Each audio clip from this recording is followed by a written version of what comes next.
Kamusta po mga katambay? Muli po si Katambay Manong po sa Tambayang Makabayan. Ito po, nakakalungkot po ang ating po kukumentuhan ngayon mga katambay. Nagbabalikan na naman po ang mga masasamang gawain po, krimen sa ating bansa. Nakakatakot na po ngayon ang panahon natin mga katambay.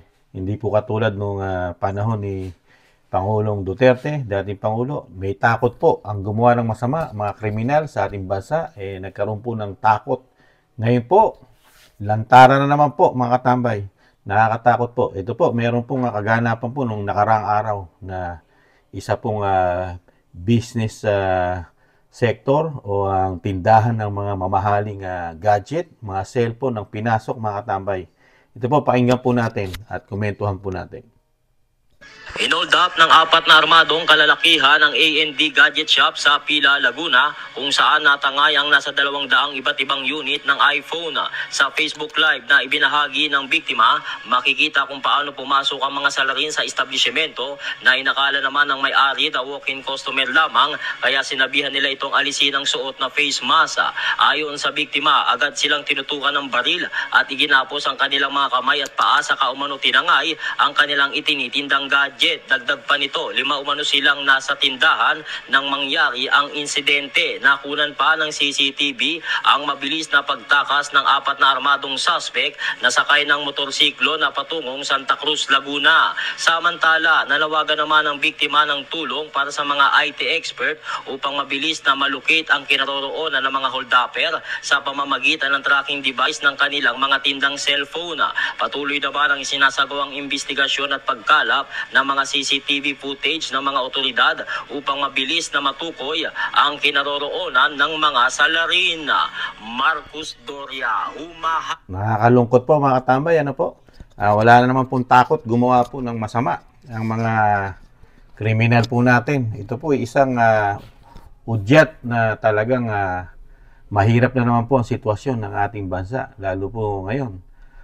Naghihirap po ang ating mga ang sitwasyon sa ating bansa. Napakataas po ng bilihin at kawalan ng mga trabaho at nahandyan pa ang droga. Tapos ito pa ang mga krimen na ganito, mga talagang gumagawa na ng walang takot mga katambay. At sana ito pong administrasyon po natin tumutok po sa mga ganitong gawain. Kasi nung panahon po dati ni Pangulong Duterte, na bawasan po ng malaking porsyento po yan at nagkaroon nga po ng takot, di po ba? Na gumawa po ng mga ganyan, mga holdapan, nakawan. Ito po talaga, nakamotor, di po ba? Yan pong mga nakamotor na yan, ibalik tanaw natin mga katambay. Yan po, sumikat po yan. Noong panahon pa ni Pinoy yung mga randing and tandem na yan, yung mga motor ang gamit, di ba? At nagkaroon pa nga ng mga killing yan, di ba? Mga motor ang gamit, mga holdapan, pumapatay, di ba? Natigil po yan. Halos nabalda po yan nung panahon po ni dating Pangulong Duterte, yung gawain na yan, mga holdapan na yan, di ba? Yung mga pinapasok ng mga business na ganyan po nung mga panahon na yun, di ba? May mga nambabasag pa nga nung mga panahon na yun, di ba? Na kinukuha rin yung mga alahas, may tinatawag pa sila kung ano yung pamukpok na ginagamit pa nila, parang martilyo po yata yun, di ba? At marami pang iba na talagang nabawasan ng malaking porsyento noong panahon ni Pangulong Duterte. At talagang naramdaman natin yung pagbabago. Pero ito po, nag-uumpisa na naman po. Wala na naman takot nga po, mga katambay. Sana po, ang ating mga kapulisan, hindi lang po sa tato tumutok, mga katambay. Sana po, gawin din po nila yung talagang doble kayod. Talagang yung pagbabantay po, lalo po sa mga businesses na ganyan po, katulad po niyan. Nakakaawa rin po yung nagninegosyo na may-ari po niyan dahil alam naman natin ang puhunan sa ganyan, lalo yung mga mamahaling gadget na yan, katulad ng cellphone na ganyan po iPhone. Napakatataas po ng presyo niyan, mga katambay, di ba? Dahil yan po hindi bababa sa 50,000 pataas, di ba? Ang presyo niyan, tapos manakawang ka o mawalan ka ng mahigit 200 piraso na gadget, mga cellphone, talagang napakahirap pong tanggapin po sa isang nagninegosyo ng parehas sa ating bansa. Tapos meron lang pong mga ganito na ayaw magtrabaho ng patas at talagang ginagawa easy money kuno, talagang kahit masama papasukin. Kasi sa tingin din ni Kamanong, itong mga ganito pong klase na tao, na kababayan pa naman natin, talagang ito po may mga bisyo po ito, mga katambay. At talagang sanay na sanay. At wag naman sana na itong mga ito galing din sa kapulisan na natanggal sa serbisyo dahil sanay na sanay sa ganyang trabaho na may armas di ba? Kasi marami rin tayo nababalitaan pagka natatanggal sa serbisyo yung mga bad at corrupt na mga pulis, mga iba pang sangay ng gobyerno talagang yan po mga sanay din sa baril, di ba? Wag naman sana. At nahandyan din po yung mga problema ng bayan natin. Baka sila rin naman ang gumagawa niyan dahil sa kahirapan nga ng buhay ngayon. Alam naman natin pagka may baril ang isang tao tapos nakakatapang kasi yan mga tambay di ba?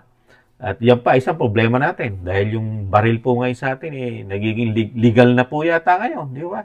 Naging legal na rin at po pwede na tayo magmay-ari ng baril. At isa rin nakikita ni Kamanong na maging problema rin natin yan mga tambay. Pagka lahat tayo po pwede nang bumili ng baril. Ay nako. Nakakalungkot lang po. Yung pinagpaguran po at pinaghirapan po na mabago ang sitwasyon lalo sa ganyang krimen ang ating bansa ng 6 na taon na pinaghirapan po at pinagtiyagaan po. Lalo po yung war on drugs sa panahon ni Pangulong Duterte. Pero ito po, nagbalikan lahat. Nagbabalikan, nasayang. Nangihinayang si Kamanong sa mga sa mga nahando na yung momentum natin. Ang laki na ng pinagbago ng bansa sa krimen, sa droga, di ba? At napakalaking kabawasan po ng mga makakaliwang grupo noong panahon ni Pangulong Duterte dahil natututukan po. Dahil yung ating Pangulo talagang yan po ang kanyang political will na mabago ang bansa lalo sa droga, sa krimen, di ba? Sayang. Ang laking panghihinayang ni Kamanong mga katambay. Kayo po, ano po sa tingin nyo? Mas maganda po ba ngayon ang pagpapatakbo po at nararamdaman natin yung pagtutok po sa ganitong klaseng gawain ng mga Pilipino? Yung lalo sa droga at krimen na ganito, hold-upan at meron pang patayan, di ba? At marami pang iba na problema ng ating bansa, lalong-lalong kahirapan ngayon, di ba mga katambay? Ay nako. Kaya po mga katambay, ingat-ingat po tayo mga kababayan. Doble ingat po tayo ngayon dahil lagana po ang ganitong uri ngayon po sa ating bansa na talagang tinatrabaho po ang pangkaraniwang negosyante ngayon para lang sila magkamal ng pera kahit sa masamang gawain. Doble ingat po tayo mga katambay. At magmatsyag at hanggat maaari, doblehin po natin ang ating mga CCTV para po kahit pa paano meron po tayong makuhang matibay na ebidensya. At siyempre, malaking bagay din po yung safety natin. Siyempre, ingat-ingat po. Yan lang po mga tambay.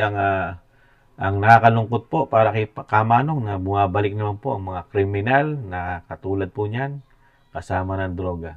Ingat po mga katambay. At lagi po nag-iiwan si Kamanong na tis-tis lang po mga katambay. At makakabawi pa at makakabangon na ating bansa. Paalam. Bye-bye.